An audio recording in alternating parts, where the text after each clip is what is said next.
Hey everybody, Mike with a 1974 GMC. So she's all apart. Two torsion bars there. I've got everything cleaned up now, kind of. There's the tie rod ends and kind of washed up, and most of the stuff off.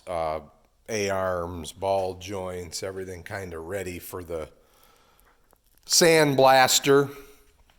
If that's the way I decide to go, or I say that because, and just as a, I don't know if I showed a good picture of the pork chop, but there it is. So my lower control arms are, they in 1973 and probably when my coach was built in early 74, they hadn't done a lot of reinforcement to the lower control arm. But you can see somebody added, I think, a strap back here. I think they added this. They definitely added this stuff here. And so I'm not exactly sure when I'm going to see Dave today, if he's going to tell me that I need to replace these lower control arms or if I need to do different beefing or what I need to do. So we'll figure that out today. The same thing kind of on this one, they kind of really didn't beef up by the bolt holes here, as you can see. And if we walk over to this one, you can see that they added a piece all the way across the nose. Now this one doesn't have that piece underneath, so I'm a little concerned, was there a crack under there? Why'd they add that piece? So again, lots of unknowns. That's the thing with these 50-year-old machines. They've had a lot, and I guess, like I said, we have to be thankful of our previous owners that they indeed kept them alive. So, and these are all front end parts that came with the coach. There is a brand new upper ball joint, a brand new set of bearings, some new seals, a couple of used lower joint, and a brand new set of Timken bearings for the hub.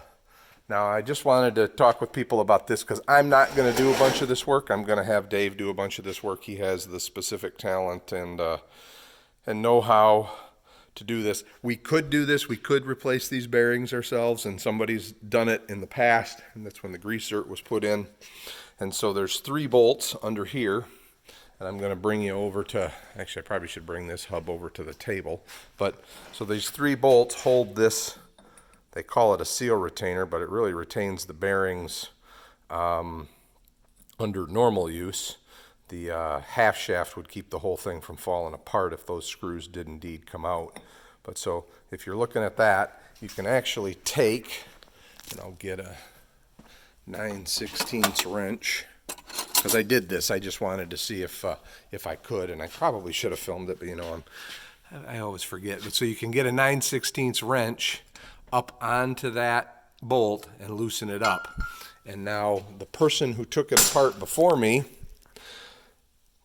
was smart enough, or and maybe you can see it in that one. So they put screwdriver slots in the back so that you can spin them out quickly with a screwdriver.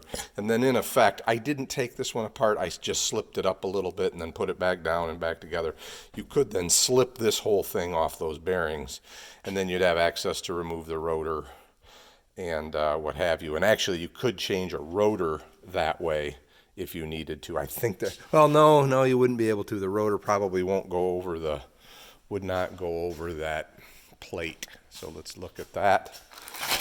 Just bag of bolts. Yeah, this plate would be in the way, so you do have to disassemble the bearings, which are, the inner races are pressed to this part. And let me just kind of go through the pieces here, because this one's screwed up, so it makes it really nice as a showpiece. But so there's one set of bearings. This is the spacer ring. So Timken makes these bearings as a matched set. And basically what that means is that they go together with this spacer. And the inner races are almost touching, if not touching, so that you can press them on without damaging the bearings themselves, or press them through, I should say. So there's a spacer, and you can see this has had some modifications done to it. It's got these little notches ground in it, and those little notches are ground to let the grease that was added, the grease hole that was added to the knuckle, let the grease flow to the bearings. So there's the second, and I should put this the right way so you can kind of see the stack when it's all done. So then this other inner race or outer race comes off and sits there, and then, oops, I'm just set you down for a. Oh nope, I got it. So there. So you can see they're not quite touching those inner races, but they're close enough that a little bit of deflection, I think, and they probably would touch because the way this has to have been assembled. Here's the outer seal right there, and then this retainer. So the way this has to have been assembled, and I'm trying to keep my parts somewhat in order, not that I think it really matters, and not that I think I'm reusing these bearings, but especially on this side. But so I'm going to set that bearing down. This race goes in facing in that direction. I don't want to wedge this in here because it's a snug fit. So there's the one race. There's the spacer.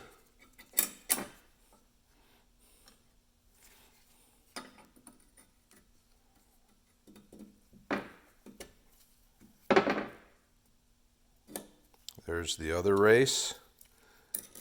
And there's the bearing. And so then the seal would set in there like so. This retainer would get screwed on and torqued in place, and then this bearing comes in from the back and a seal. Well, you probably don't need the seal just yet. And then they would press. This is supposed to be a press into the inner races. That's what's screwed up about mine, is that's not a press anymore. And so they would be able to support this inner race, which would in turn support this inner race, and then press the two bearings, or press this through both bearings. And then the seal would go in and you'd have a completed assembly.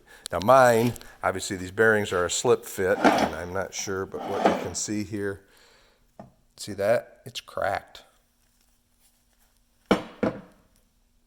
There's actually two cracks. There's a piece that I could probably knock out of there if I wanted to. You can kind of see it more on the end.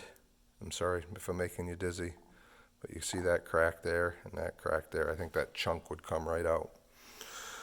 So I guess some thoughts on this. If I were redoing these bearings myself, which maybe someday I will, I think I'd have to look into putting a hole through just to make life a little easier. So if you put this all back together, if you will, and we'll come over to the one that is assembled, I would take one of these bolts out, find the position that I wanted, run a drill that would just slide through the hole down and make a mark on the back of the, it would be the rotor in this particular case, where I wanted it, so like smack dab between two of those bolt holes. Never mind. Maybe you can't do that. I'm sorry. I forgot about the fact that we got this, I don't know. This space. So it'd be a space, but you would make a hole through the rotor and a hole through that hub. Rotor, hub. And then you could put those bolts in with, you could, maybe you switch them to Allen heads or something like that. And you could put them in from the other side, depending on what hole you wanted to drill. Just a thought, like I said, not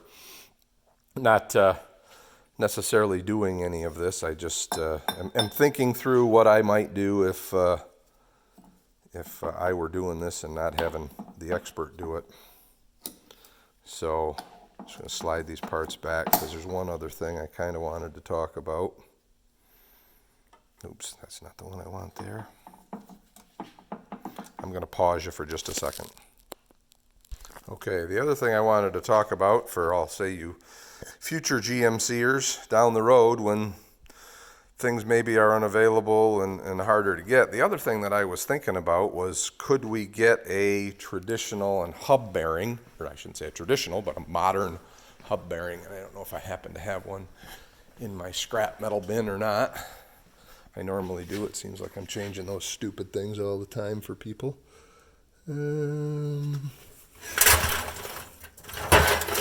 Sorry for, I'll call it this boring content.